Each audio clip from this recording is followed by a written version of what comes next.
Imaginez un manuscrit si puissant, si révolutionnaire, qu'il a été délibérément caché au monde pendant plus de 70 ans. Un texte considéré comme trop dangereux, trop subversif pour être partagé avec le grand public. Ce n'est pas le début d'un roman de Dan Brown, mais l'histoire véridique de Plus malin que le diable, un ouvrage extraordinaire écrit par Napoleon Hill en 1938, juste après la publication de son best-seller mondial « Réfléchissez et devenez riche ». Ce manuscrit que vous tenez peut-être entre vos mains ou que vous envisagez de découvrir contient des vérités si profondes sur la nature humaine et le succès qu'il a fallu attendre 2011 pour qu'il soit enfin révélé au monde. Dans les pages qui suivent, nous allons plonger ensemble dans les profondeurs de cette œuvre fascinante, explorer ses 7 secrets transformateurs et découvrir pourquoi ces enseignements sont peut-être encore plus pertinents aujourd'hui qu'ils ne l'étaient il y a près d'un siècle. Préparez-vous à un voyage intellectuel et spirituel qui pourrait bien changer votre perception de vous-même et du monde qui vous entoure. L'histoire de ce livre est en elle-même digne d'un roman. En 1938, Napoleon Hill, déjà célèbre pour ses recherches sur les principes du succès, s'isole pour rédiger ce qui deviendra peut-être son œuvre la plus audacieuse. À une époque où le monde se remettait encore de la Grande Dépression et s'apprêtait à plonger dans la Seconde Guerre mondiale, Hill ose concevoir un dialogue fictif avec le diable lui-même. Dans cette conversation imaginaire mais profondément révélatrice, le diable dévoile ses méthodes pour manipuler l'humanité et l'empêcher d'atteindre son plein potentiel. À travers cette narration inhabituelle, Hill révèle les obstacles mentaux qui nous limitent et nous offre les clés pour les surmonter. Mais ce manuscrit ne verra pas le jour de son vivant. Sharon Lechter, co-auteur du best-seller Père riche, Père pauvre avec Robert Kiyosaki, jouera un rôle déterminant dans sa publication finale en 2011, ajoutant ses propres commentaires pour en actualiser le message. Avant de plonger dans les profondeurs de cette œuvre fascinante, prenons un moment pour comprendre qui était Napoleon Hill et pourquoi ses enseignements continuent de résonner avec tant de force dans notre monde moderne. Né en 1883 dans une cabane en Rondins de Virginie, Hill connaît une enfance modeste et difficile. Sa mère décède alors qu'il n'a que 10 ans et son père se remarie rapidement. C'est sa belle-mère qui reconnaît son potentiel et l'encourage à transformer sa nature rebelle en énergie créative. À 13 ans, Hill commence à écrire pour de petits journaux ruraux, amorçant ainsi une carrière qui le mènera à devenir l'un des penseurs les plus influents du XXe siècle dans le domaine du développement personnel. La rencontre qui changera sa vie survient en 1908, lorsqu'il interviewe Andrew Carnegie, alors l'homme le plus riche du monde. Impressionné par l'intelligence du jeune homme, Carnegie lui propose un défi audacieux, étudier pendant 20 ans les principes du succès en interrogeant les hommes et les femmes les plus accomplis de son temps, sans rémunération, mais avec des lettres d'introduction aux personnalités les plus influentes de l'époque. Cette mission, que Hill accepte avec enthousiasme, le conduira à rencontrer et interviewer des figures légendaires comme Thomas Edison, Alexander Graham Bell, Henry Ford, Theodore Roosevelt et bien d'autres.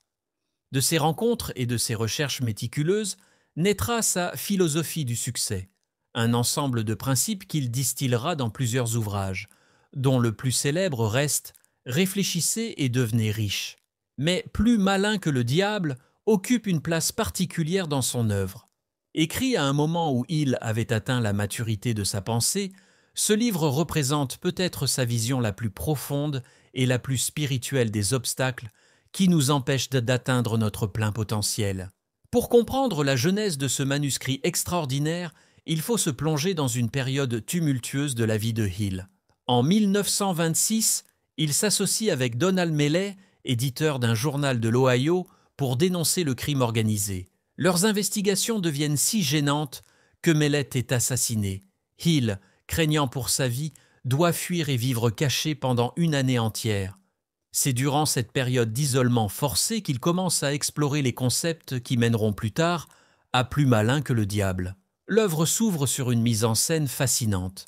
Napoleon Hill raconte comment, après une journée particulièrement difficile, il se retire dans son bureau pour méditer. C'est alors qu'une voix étrange résonne dans la pièce, se présentant comme « Son Altesse » ou le diable. Contrairement aux représentations traditionnelles, ce diable n'a rien de l'entité cornue et fourchue du folklore. Il se présente plutôt comme une force négative qui habite l'esprit des hommes et des femmes, exploitant leurs faiblesses et leurs peurs pour les détourner du chemin de la réussite et du bonheur. Ce dialogue imaginaire devient le cadre narratif à travers lequel Hill explore les obstacles mentaux qui entravent notre progression vers nos objectifs. Le concept central que Hill introduit dès les premières pages est celui de la dérive. La dérive représente cet état passif où l'on se laisse porter par les circonstances plutôt que de prendre le contrôle de sa destinée. C'est, selon Hill et son diable, la cause première de l'échec. Les dériveurs sont ceux qui ne pensent pas par eux-mêmes, qui acceptent sans questionnement les opinions et les croyances des autres, et qui se laissent manipuler par ce que Hill appelle les outils du diable, la peur, le doute, la procrastination, la colère et la jalousie. La révélation la plus frappante de ce dialogue fictif est sans doute l'identification des 6 peurs fondamentales qui paralysent l'humanité. Le diable se vante d'utiliser ces peurs comme ses outils les plus efficaces pour garder les hommes et les femmes dans un état de subordination et d'échec. Ces 6 peurs sont la peur de la pauvreté, la peur de la critique, la peur de la maladie, la peur de perdre l'amour de quelqu'un, la peur de la vieillesse et la peur de la mort. Parmi ces peurs, Hill identifie la peur de la pauvreté comme la plus puissante et la plus destructrice. Il observe que cette peur pousse les gens à des comportements irrationnels, les amenant parfois à commettre des actes qu'ils n'auraient jamais envisagés autrement. La peur de la critique vient en deuxième position, entravant l'expression de l'individualité et freinant l'innovation et la créativité. Elle nous maintient dans notre zone de confort, nous empêchant de prendre les risques nécessaires à toute grande réussite. Si cette vidéo vous apporte de la valeur, n'hésitez pas à laisser un pouce bleu. Cela permet à l'algorithme de YouTube de reconnaître ce contenu comme étant qualitatif. Merci d'avance pour votre soutien. Maintenant que le cadre du livre est posé, plongeons dans le cœur de « Plus malin que le diable », les 7 principes ou secrets que Hill révèle pour surmonter les obstacles mentaux et atteindre le succès. Le premier de ces secrets est ce que Hill appelle « le but déterminé ». Il s'agit de la capacité à définir clairement ce que l'on veut accomplir et à maintenir ce but fermement à l'esprit, quelles que soient les difficultés rencontrées. Il souligne que la grande majorité des gens n'ont pas de but clair dans la vie, ce qui les rend vulnérables à la manipulation et à l'influence des autres. Un but déterminé agit comme un bouclier contre les influences négatives et comme une boussole qui guide nos actions quotidiennes. Pour illustrer ce principe, il raconte l'histoire d'Henry Ford, qui avait fixé dans son esprit l'objectif de créer une automobile abordable pour le citoyen ordinaire. Malgré les innombrables défis techniques et financiers rencontrés, malgré les moqueries et le scepticisme de ses contemporains, Ford est resté fidèle à sa vision, transformant ainsi l'industrie automobile et la société américaine tout entière. Le deuxième secret révélé dans « Plus malin que le diable » est la maîtrise de soi. Hill affirme que sans contrôle sur nos pensées et nos émotions, nous devenons les jouets des circonstances extérieures. La maîtrise de soi implique la capacité à rester calme face à l'adversité, à contrôler ses impulsions négatives et à diriger consciemment ses énergies vers des objectifs constructifs. Hill souligne particulièrement l'importance de contrôler les pensées négatives, qui, selon lui, attirent des circonstances correspondantes dans notre vie. Il propose des techniques spécifiques pour développer cette maîtrise, notamment la méditation quotidienne, l'autosuggestion positive et ce qu'il appelle le conseil imaginaire, une technique consistant à consulter mentalement les grands esprits du passé ou du présent pour obtenir des conseils sur les défis que nous affrontons. Hill lui-même prétendait tenir régulièrement des réunions avec des figures comme Lincoln, Edison, Carnegie et d'autres personnalités remarquables qu'il admirait, tirant de ces dialogues imaginaires des insights profonds pour sa propre vie. Le troisième principe est l'apprentissage par l'adversité. Ici, Hill renverse complètement notre perception habituelle de l'échec et des difficultés. Loin d'être des obstacles à notre succès, affirme-t-il, Les revers et les difficultés sont en réalité nos plus grands enseignants et, paradoxalement, des tremplins vers la réussite. Le diable confesse même dans le dialogue que son plus grand échec est de voir certaines personnes transformer les défaites temporaires en victoires permanentes. Pour illustrer ce principe, il cite l'exemple de Thomas Edison, qui a considéré chacune de ses 10 000 tentatives infructueuses pour inventer l'ampoule électrique, non pas comme des échecs, mais comme des découvertes de méthodes qui ne fonctionnaient pas. Il nous encourage à adopter ce qu'il appelle l'esprit de Edison, une mentalité qui voit dans chaque revers une leçon précieuse et un pas de plus vers le succès ultime. Il suggère également de tenir un journal de nos échecs et des leçons apprises, créant ainsi un réservoir de sagesse personnelle dans lequel puiser face aux défis futurs. Le quatrième secret dévoilé par Hill est le contrôle de l'attention. Dans un monde plein de distractions, la capacité à focaliser son attention est devenue un atout précieux, presque une superpuissance. Hill était en avance sur son temps en reconnaissant l'importance cruciale de la concentration mentale. Il explique que notre esprit, comme un sol fertile, fera pousser n'importe quelle graine qu'on y plante, pensée positive ou négative, constructive ou destructrice. Le contrôle de l'attention consiste à diriger consciemment nos pensées vers ce qui est utile, inspirant et aligné avec nos objectifs. Cela implique également d'être vigilant quant aux influences extérieures auxquelles nous nous exposons, les personnes que nous fréquentons, les livres que nous lisons, les médias que nous consommons. Il recommande de créer ce qu'il appelle une cour intérieure, un sanctuaire mental préservé des influences négatives où nous pouvons nous retirer régulièrement pour recharger nos batteries spirituelles et recentrer notre attention sur nos buts les plus élevés. Il suggère des pratiques comme la lecture quotidienne de textes inspirants, l'écoute de musique édifiante et la fréquentation de personnes positives et tournées vers le succès. Le cinquième principe révélé dans « Plus malin que le diable » est ce que Hill appelle l'imagination contrôlée. L'imagination est, selon lui, l'atelier où toutes les réalisations humaines sont d'abord conçues avant d'être manifestées dans le monde physique. Il distingue deux types d'imagination. L'imagination synthétique, qui consiste à réarranger des idées ou des concepts existants de nouvelles façons, et l'imagination créative, qui permet d'accéder à des idées originales et à l'inspiration provenant de ce qu'il appelle l'intelligence infinie. Le secret, nous dit Hill, est d'utiliser notre imagination de manière consciente et dirigée plutôt que de la laisser vagabonder sans but ou, pire encore, s'attarder sur des scénarios de peur et d'échec. Il suggère de consacrer chaque jour un temps spécifique à des séances d'imagination créative, où l'on visualise clairement ses objectifs comme déjà réalisés en y associant des émotions positives fortes. Cette pratique, affirme Hill, envoie des signaux puissants à notre subconscient et à l'univers, attirant à nous les circonstances, les personnes et les opportunités nécessaires à la réalisation de nos visions. Le sixième secret est la foi appliquée. Il définit la foi non pas comme un concept religieux abstrait, mais comme une conviction inébranlable en notre capacité à réaliser nos objectifs. C'est la certitude que ce que nous désirons est déjà en train de se manifester. Cette foi, précise Hill, n'est pas passive, elle doit s'accompagner d'actions concrètes et persistantes. En fait, Hill considère que la foi et l'action sont indissociables, l'une alimentant l'autre dans un cycle vertueux. La foi sans action est stérile, tandis que l'action sans foi manque de la force émotionnelle nécessaire pour surmonter les inévitables obstacles. Hill explique que la foi peut être développée et renforcée par la pratique de l'autosuggestion. Il recommande de répéter quotidiennement des affirmations positives, non pas comme des formules magiques, mais comme des instructions données consciemment à notre subconscient.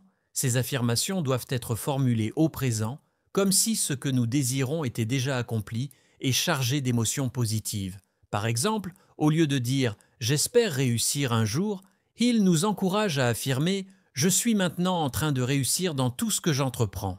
Cette pratique régulière, affirme-t-il, reprogramme progressivement notre subconscient et renforce notre foi en notre capacité à atteindre nos objectifs. Le septième et dernier principe révélé dans « Plus malin que le diable » est ce que Hill appelle la persévérance inspirée. Il ne s'agit pas simplement de s'obstiner aveuglément face aux obstacles, mais plutôt d'une persévérance intelligente, nourrie par un but clair et soutenue par les 6 principes précédents. Hill observe que la persévérance est souvent le facteur décisif qui sépare les réussites exceptionnelles des talents gaspillés. Il cite l'exemple de nombreuses personnalités qui ont atteint le succès uniquement après avoir traversé des périodes de difficulté qui auraient brisé des personnes moins déterminées. La clé de cette persévérance inspirée, selon Hill, réside dans l'alignement de nos actions avec nos passions profondes.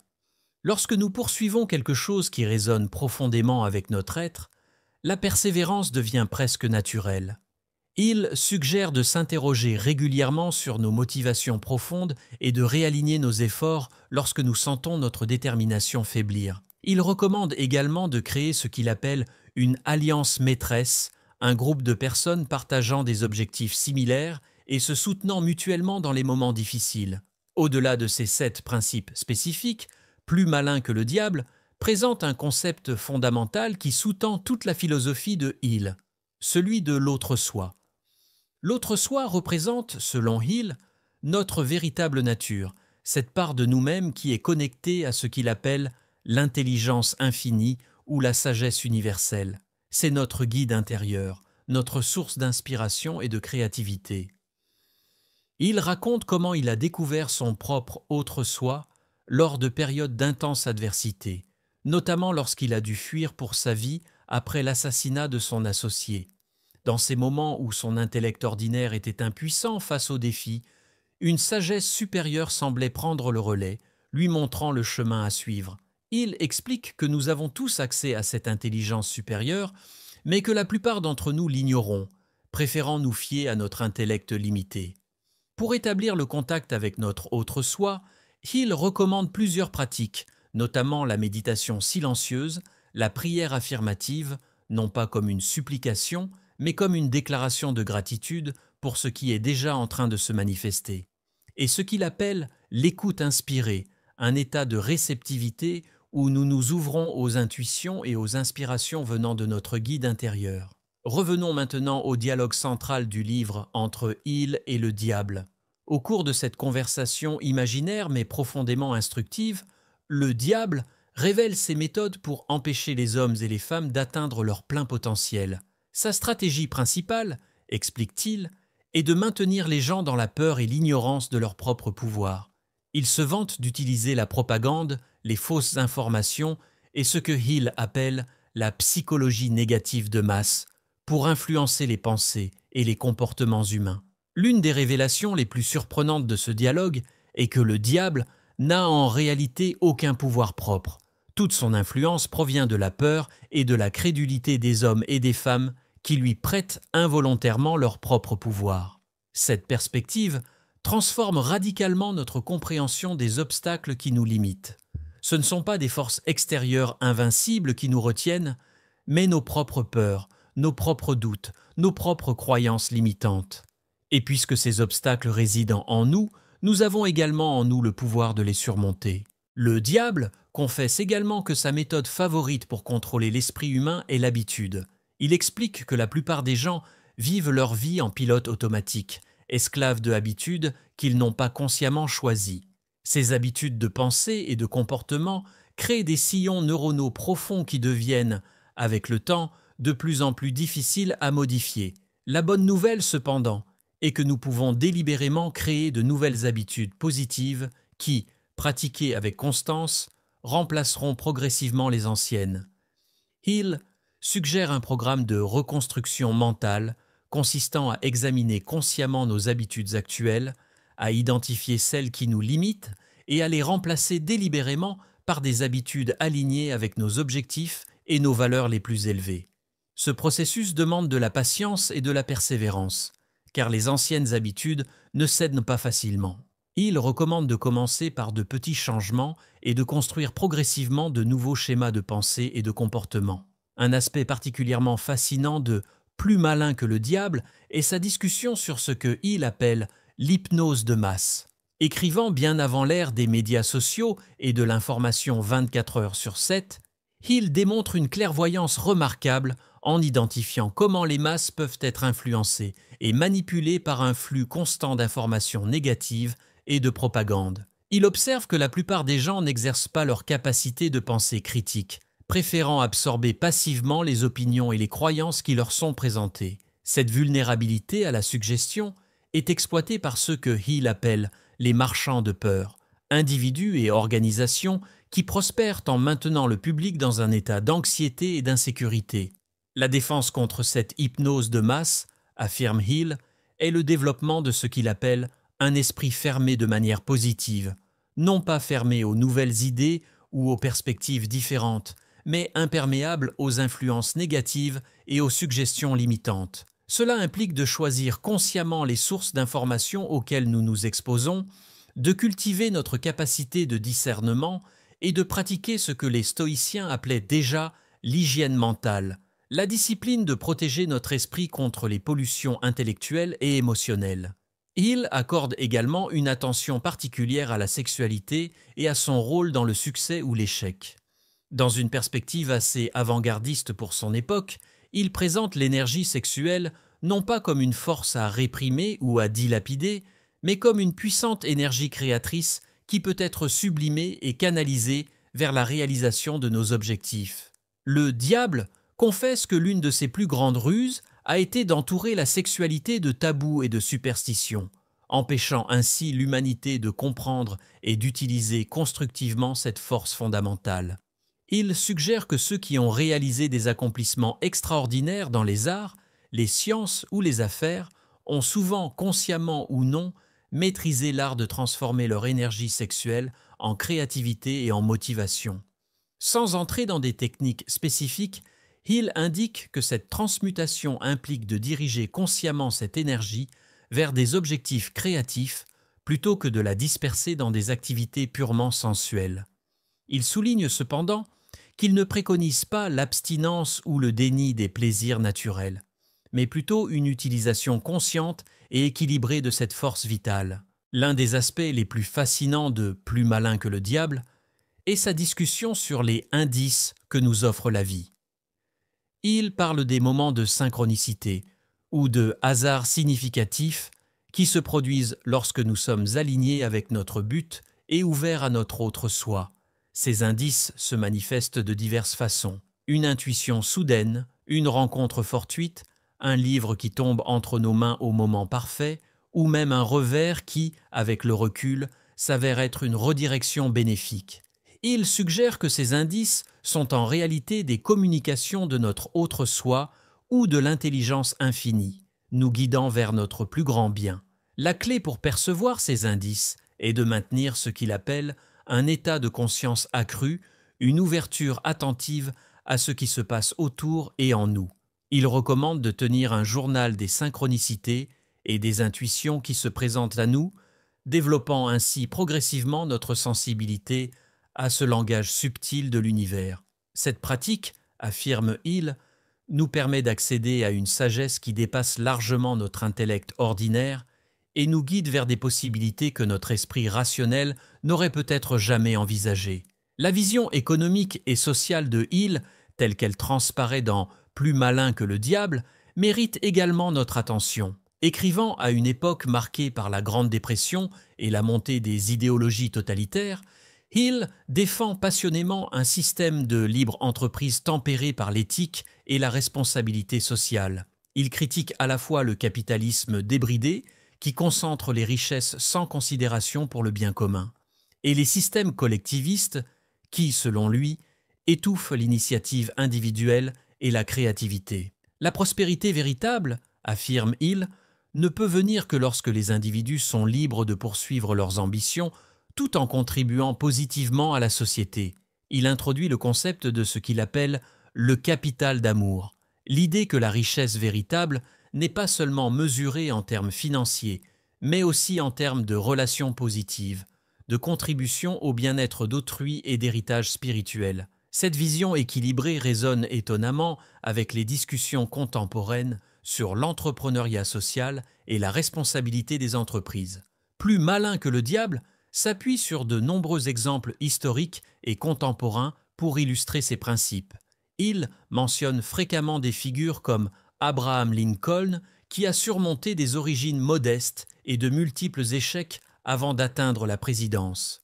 Thomas Edison, dont la persévérance face à des milliers d'expériences infructueuses a finalement conduit à des inventions révolutionnaires. Et Henry Ford, dont la vision d'une automobile accessible à tous a transformé non seulement l'industrie, mais la société américaine tout entière. Ces exemples ne sont pas présentés simplement comme des histoires de réussite inspirantes, mais comme des études de cas détaillées, illustrant comment les principes du succès s'appliquent dans les situations réelles. Hill insiste sur le fait que ces individus n'étaient pas des surhommes dotés de capacités extraordinaires, mais des personnes ordinaires qui ont appliqué avec diligence les principes universels qu'il présente dans son livre. Cette perspective démocratise le succès, le rendant accessible à quiconque est prêt à étudier et à appliquer ces principes avec détermination. Un aspect particulièrement poignant de « Plus malin que le diable » est la discussion de Hill sur ce qu'il appelle les dons de l'adversité. À travers le dialogue avec le diable, Hill révèle comment les moments les plus difficiles de sa vie, la perte de sa fortune pendant la dépression, sa fuite pour échapper aux gangsters, les critiques et les moqueries qu'il a endurées, se sont finalement révélées être des bénédictions déguisées. Ces périodes d'adversité ont forcé Hill à puiser dans des ressources intérieures qu'il ignorait posséder, l'ont mis en contact avec son autre soi et lui ont fourni les insights profonds qui forment la base de sa philosophie. Il propose une perspective transformative sur les difficultés. Au lieu de les voir comme des punitions ou des obstacles, nous pouvons les considérer comme des opportunités d'apprentissage, de croissance et de découverte de notre force intérieure. Cette vision résonne profondément avec la sagesse ancienne des stoïciens et des traditions spirituelles du monde entier, qui ont toutes reconnu le potentiel transformateur de l'adversité lorsqu'elle est abordée avec la bonne attitude. Un thème récurrent dans « Plus malin que le diable » est l'importance du service et de la contribution au bien commun. Il affirme que le succès véritable et durable ne peut jamais être atteint par la recherche égoïste de richesse ou de pouvoir. Au contraire, les réalisations les plus significatives et les plus satisfaisantes viennent lorsque nous alignons nos ambitions personnelles avec un but plus élevé qui bénéficie à autrui. Il suggère que chacun de nous possède des talents et des capacités uniques qui, lorsqu'ils sont développés et exprimés pleinement, constituent notre contribution spécifique au monde.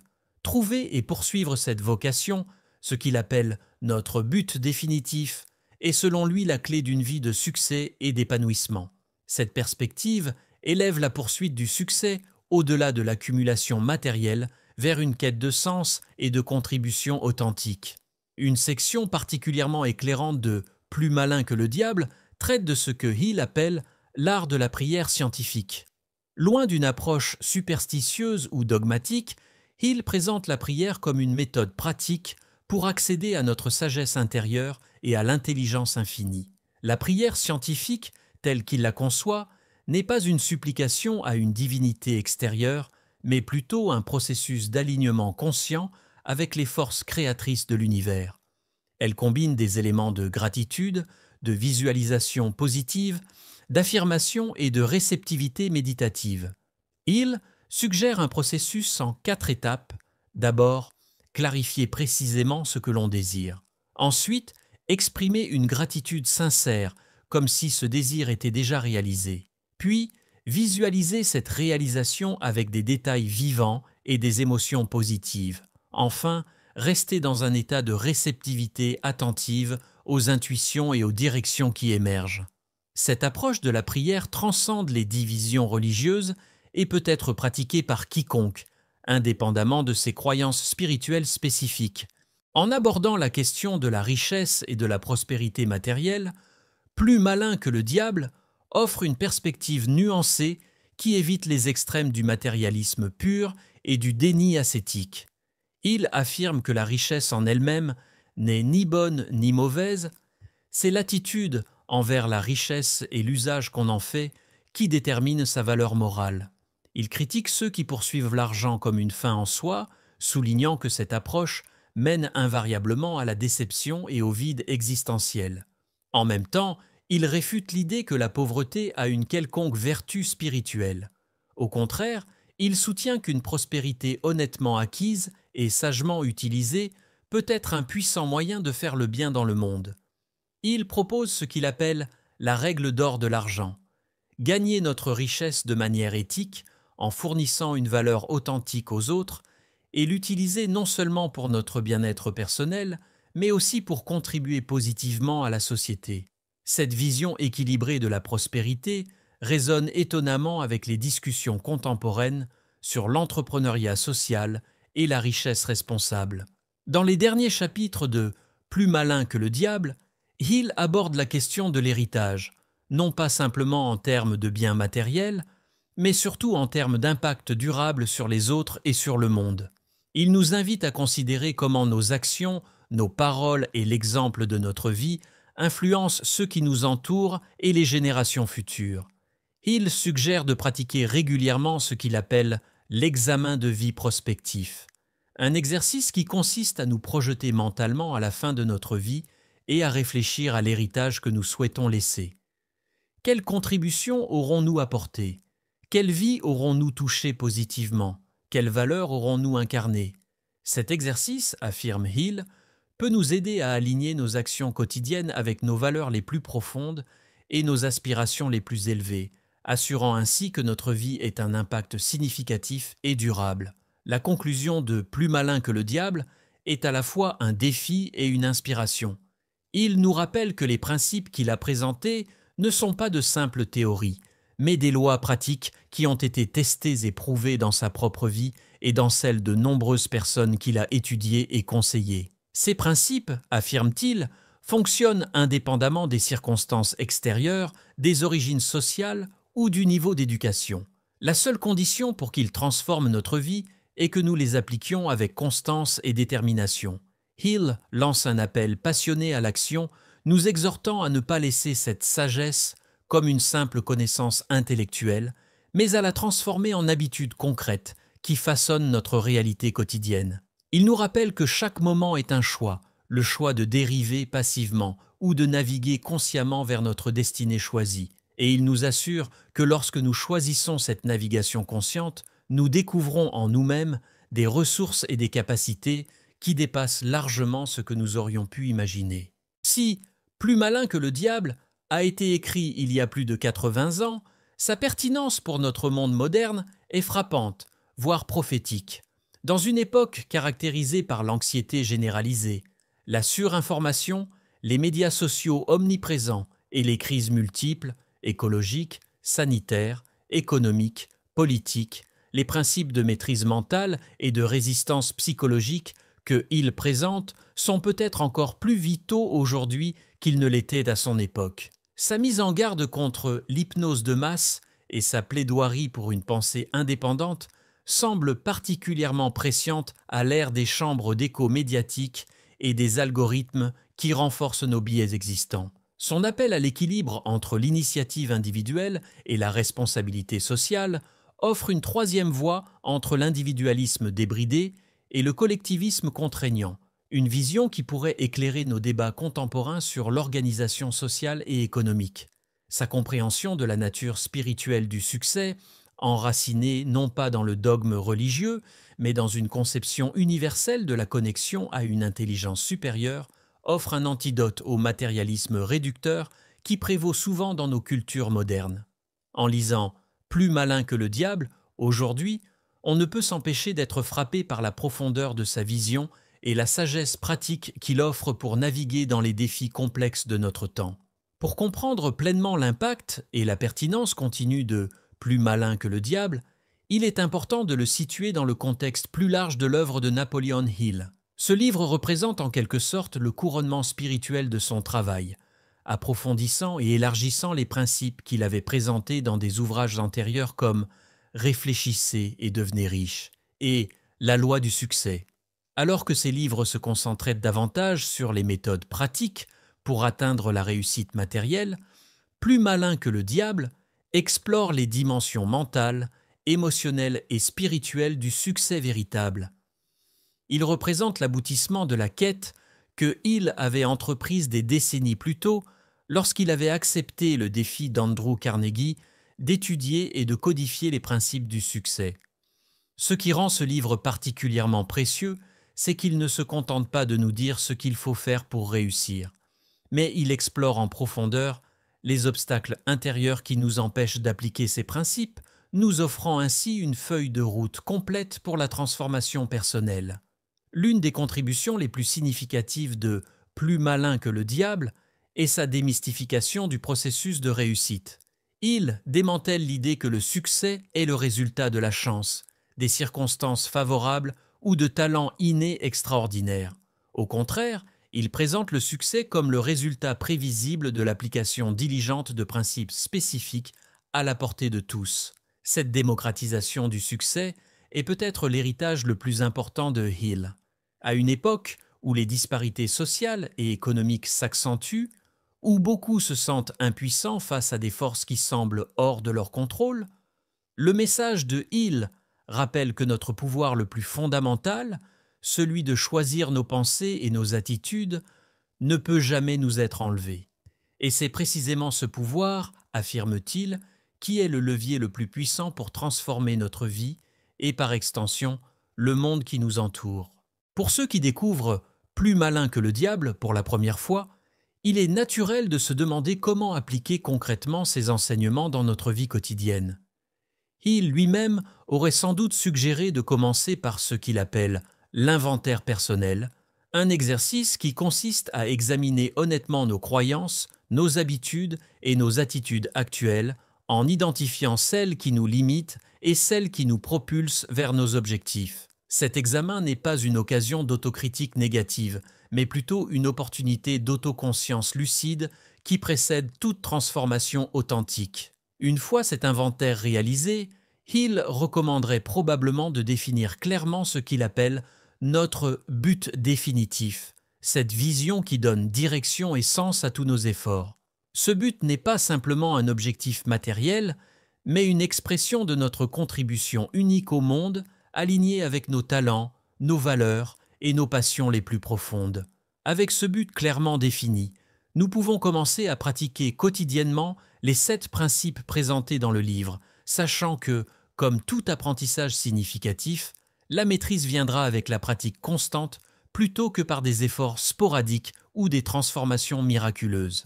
L'aspect peut-être le plus provocateur de « Plus malin que le diable » est son appel à la responsabilité personnelle absolue. Il affirme que, quelles que soient les circonstances extérieures, aussi difficiles, injustes ou limitantes qu'elles puissent paraître, nous conservons toujours le pouvoir de choisir notre réponse. Cette position peut sembler dure, voire insensible face aux réalités des inégalités systémiques et des injustices sociales. Cependant, une lecture attentive révèle que Hill ne nie pas l'existence ou l'impact de ces forces extérieures. Il reconnaît pleinement les obstacles réels que beaucoup affrontent, la pauvreté, la discrimination, le manque d'accès à l'éducation, les traumatismes personnels et collectifs. Sa thèse n'est pas que ces défis n'existent pas ou qu'ils sont facilement surmontables, mais plutôt que l'attitude avec laquelle nous les abordons détermine en grande partie leur pouvoir sur notre vie. Cette nuance est cruciale pour apprécier pleinement le message de Hill sans tomber dans le piège d'un positivisme toxique qui ignorerait les réalités structurelles du monde dans lequel nous vivons. Depuis sa publication, Plus malin que le diable a suscité à la fois un enthousiasme fervent et des critiques significatives. Certains lecteurs et commentateurs ont remis en question l'authenticité des récits autobiographiques de Hill, suggérant qu'il a peut-être embelli ou romancé certaines de ses expériences. D'autres ont critiqué ce qu'ils perçoivent comme une approche trop individualiste qui néglige les facteurs sociaux, économiques et politiques qui façonnent les opportunités et les résultats dans la vie. Ces critiques méritent d'être prises en compte dans toute évaluation équilibrée de l'œuvre de Hill. Cependant, elles ne diminuent pas nécessairement la valeur pratique de ses enseignements. Même si certains récits ont été embellis pour des raisons pédagogiques, les principes qu'ils illustrent ont été validés par l'expérience de millions de lecteurs qui ont appliqué ces idées avec succès dans leur vie. Et bien que Hill se concentre principalement sur la transformation individuelle, ses écrits contiennent également des appels à la justice sociale, à l'éthique des affaires et à la contribution au bien commun, suggérant une vision plus nuancée que ses critiques ne le reconnaissent parfois. En réfléchissant à Plus malin que le diable dans son ensemble, nous sommes invités à considérer sa place dans le paysage plus large de la littérature du développement personnel et de la psychologie positive. Hill écrivait à une époque où la psychologie en tant que discipline était encore relativement jeune et ses idées anticipaient de nombreuses découvertes qui seraient plus tard validées par la recherche scientifique. Les neurosciences modernes ont confirmé le pouvoir des pensées positives sur notre biochimie cérébrale et notre santé globale. La psychologie cognitive a validé l'impact des croyances sur nos comportements et nos résultats. Les études sur la résilience ont corroboré l'importance de persévérer face à l'adversité. Ces convergences entre les enseignements intuitifs de Hill et les découvertes scientifiques ultérieures suggèrent qu'il avait saisi, à travers ses observations et ses expériences, des vérités fondamentales sur la nature humaine et le potentiel de transformation personnelle.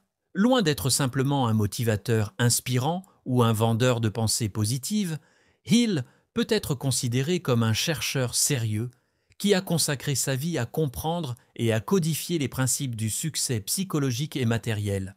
Alors que nous concluons notre exploration de Plus malin que le diable, il est important de souligner que la véritable valeur de ce livre ne réside pas dans sa lecture passive, mais dans l'application active de ses principes. Comme Hill lui-même l'aurait sans doute souligné, la connaissance sans application reste stérile. Les idées présentées dans ce livre ne sont pas destinées à être simplement consommées comme divertissement intellectuel, mais à être mises en pratique dans le laboratoire de notre vie quotidienne. Chaque lecteur est invité à devenir un expérimentateur, testant ces principes dans sa propre expérience et observant les résultats avec curiosité et ouverture d'esprit. Cette approche expérimentale est particulièrement importante, car elle nous permet d'éviter à la fois le cynisme qui rejette a priori ces idées comme de simples platitudes motivationnelles et la crédulité qui les accepte sans questionnement critique. En fin de compte, la validité de ces principes ne peut être établie que par notre expérience personnelle de leur application. Que vous découvriez Plus malin que le diable pour la première fois ou que vous revisitez ces enseignements, l'invitation reste la même. Considérez ces idées non pas comme des vérités absolues à accepter sur la foi, mais comme des hypothèses de travail à tester dans votre propre vie. Approchez-les avec un esprit à la fois ouvert et discernant, prêt à explorer leur potentiel sans abandonner votre jugement critique. Commencez peut-être par choisir un seul principe qui résonne particulièrement avec vous et engagez-vous à le pratiquer consciemment pendant 30 jours en notant les changements que vous observez dans vos pensées, vos émotions et vos résultats. Cette approche expérimentale et progressive est souvent plus efficace que d'essayer d'appliquer simultanément tous les principes, ce qui peut mener à la dispersion et au découragement. Rappelez-vous que la transformation personnelle est généralement un processus graduel plutôt qu'un événement soudain, et que la patience et la persévérance sont essentielles pour récolter les fruits de tout travail de développement personnel significatif. Dans un monde où nous sommes constamment bombardés de messages contradictoires sur ce qui constitue le succès et comment l'atteindre, la clarté et la simplicité des principes présentés dans Plus malin que le diable offrent un phare d'orientation.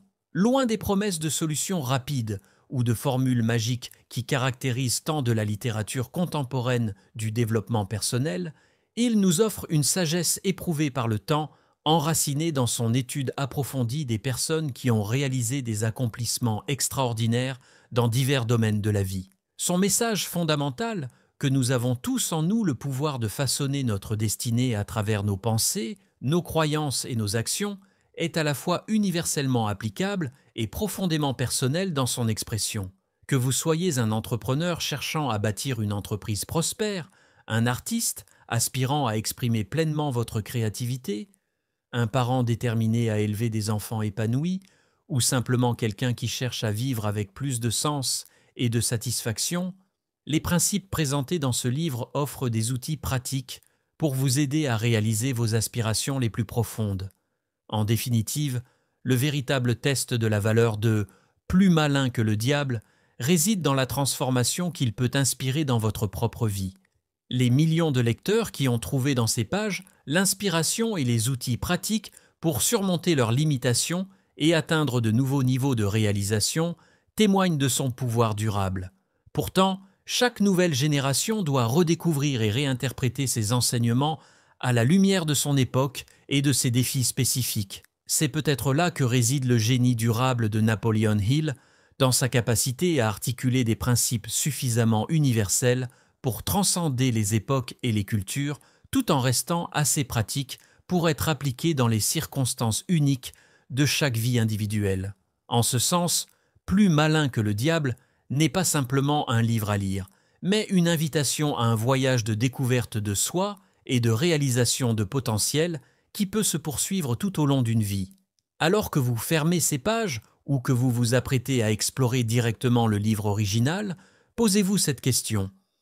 Qu'est-ce qui, dans ma vie actuelle, reflète les habitudes de dérive que Hill identifie comme l'obstacle principal au succès? Et plus important encore, quelle serait ma vie si j'appliquais consciemment les 7 principes qu'il présente? Permettez à ces questions de résonner en vous, non pas comme un exercice intellectuel abstrait, mais comme une invitation à l'action et à la transformation. Car comme Hill lui-même l'aurait sans doute souligné, la connaissance sans application reste stérile. Les idées que vous avez explorées à travers ce résumé ne prendront vie et ne porteront leurs fruits que lorsque vous les mettrez en pratique dans le laboratoire de votre expérience quotidienne. Et c'est précisément dans cette alchimie de la connaissance transformée en action consciente que réside le pouvoir véritable d'être plus malin que le diable, de reconnaître et de surmonter les forces intérieures qui limitent notre potentiel, pour créer une vie qui reflète pleinement nos aspirations les plus élevées et nos possibilités les plus lumineuses.